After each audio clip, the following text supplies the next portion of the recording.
All right, today I will be testing the RTX 3080 Founders Edition from NVIDIA against their own RTX 2080 Ti. Both of them will be benchmarked on the exact same testbed with a 16-core Ryzen 9 3950X. The question is, how much faster is the RTX 3080 than the RTX 2080 Ti?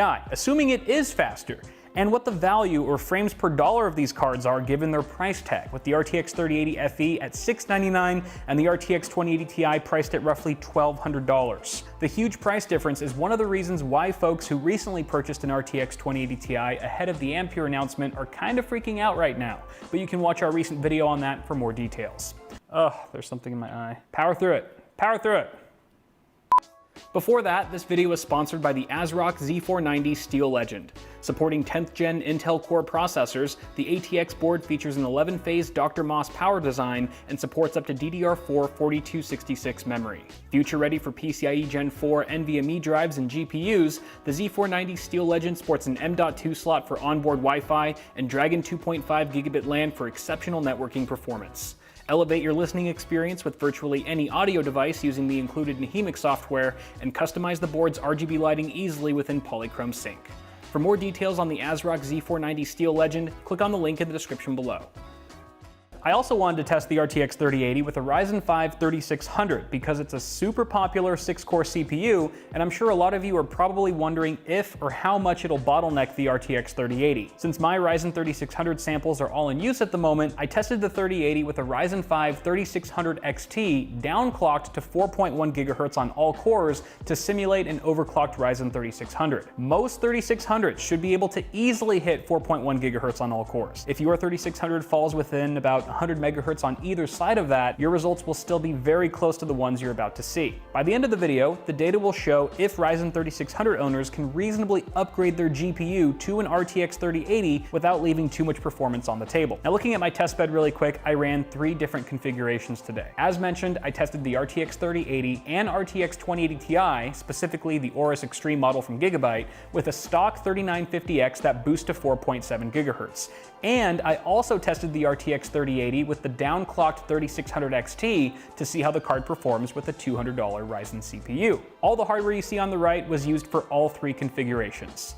Now, before we dive into the performance benchmarks, we have a few things to discuss, including what I know you're the most excited about: power draw.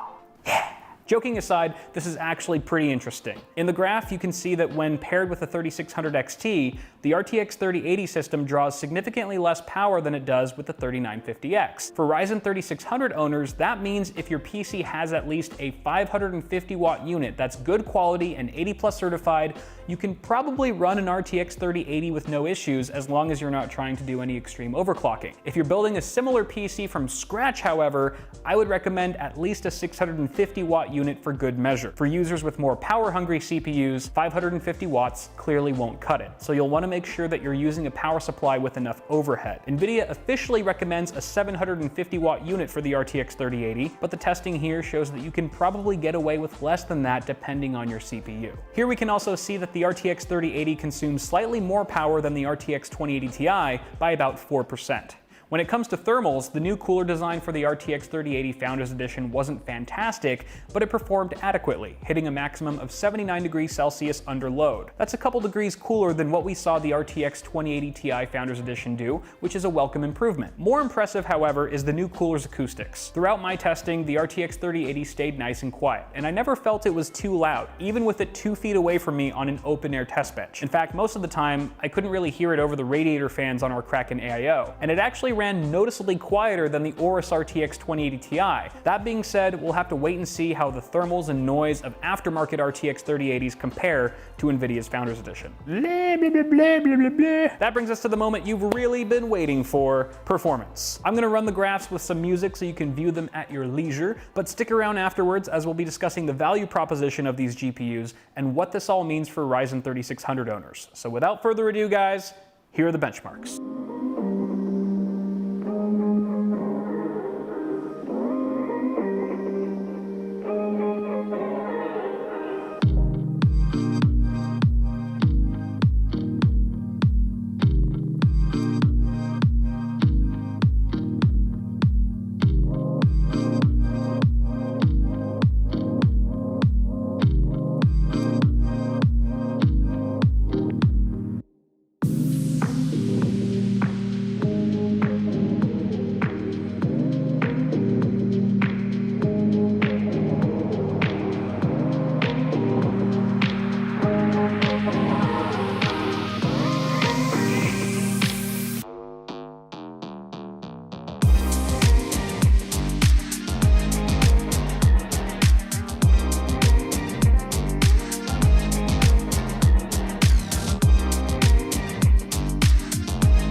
So after running all the tests, I combined the average frame rates across all 6 games to give us an overall snapshot of performance. And at 1080p, the fastest configuration today was the RTX 3080 paired with the Ryzen 9 3950X. But that's only about 1% faster than with our simulated Ryzen 3600, which costs about $500 less than the 3950X, making it the more sensible CPU for gaming by a large margin.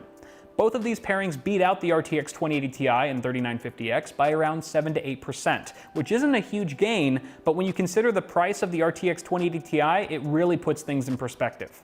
At 1440p, the rankings stay the same, but here we see the RTX 3080 pull further ahead of the 2080 Ti, with the 3600 XT build delivering 12% more frames on average, and the 3950X build netting around 15% more performance. Now we're talking double-digit gains over the 2080 Ti, as it continues spiraling downward into a pit of irrelevancy. The final nail in the coffin, though, comes at 4K, with the RTX 3080 besting the 2080 Ti by a whopping 20%.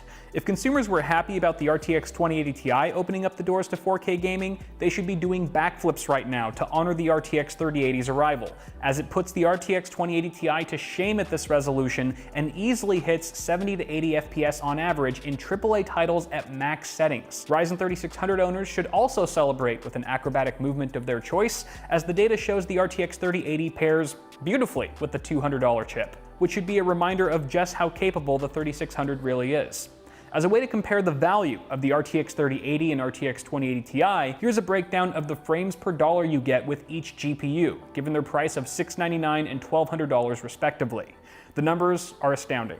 At 1440p, which will likely be the sweet spot for RTX 3080 owners, the Ampere GPU offers literally twice as many frames per dollar than the 2080 Ti. It packs even more value at 4K. At this point, buying an RTX 2080 Ti should only be considered if buying used for an insanely low price. I mean, even at $500, the RTX 2080 Ti might not be worth it, depending on what the upcoming RTX 3070 can do when it launches in October. That's gonna do it for now, guys. As always, let me know your thoughts down below and whether or not the RTX 3080 has lived up to your expectations. Just like I know all of you will live up to my expectations by smashing that like button for the YouTube algorithm. Subscribe for more RTX 3000 series content on the way. Thanks for watching, and I'll see y'all in the next video.